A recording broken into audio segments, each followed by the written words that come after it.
So I recently started reading this book, Grit, by Angela Duckworth.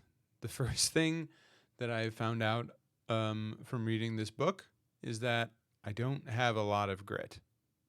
But that is something that I kind of already knew, but didn't. So my finger is pointing to this word, perseverance.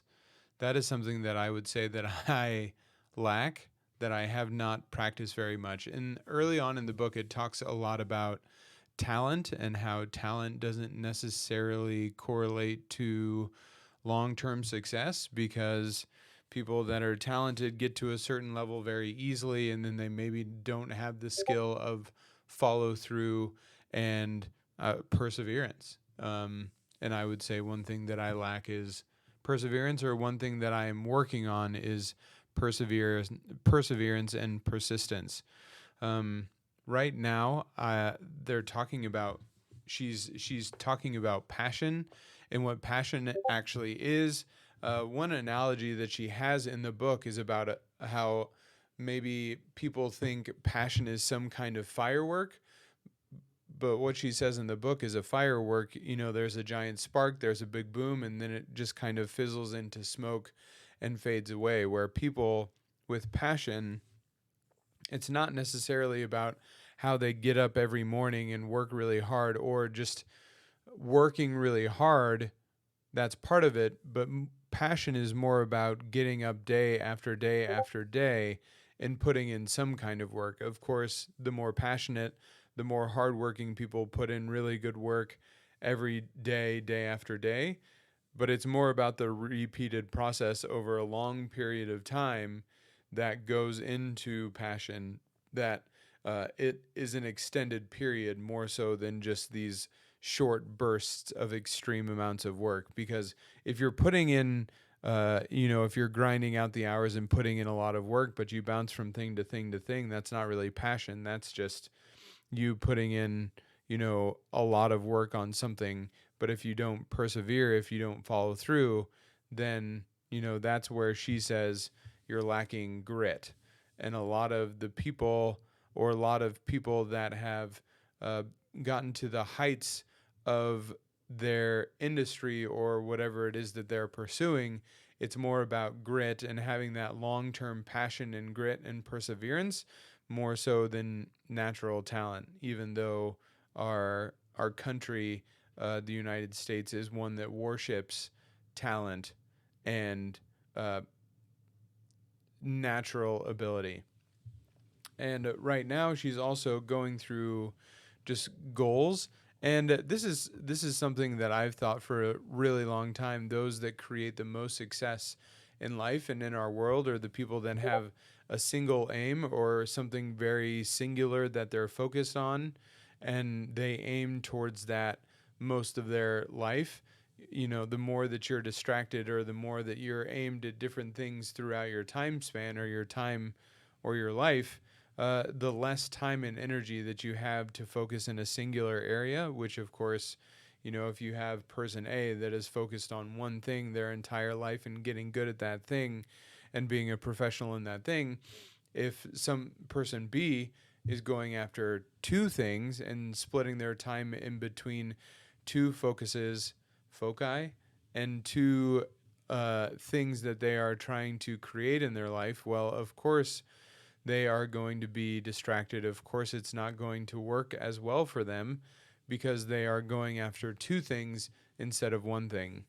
And this is so something that I personally have been thinking about a lot, or struggling with, is how exactly do people come upon that thing that becomes their passion?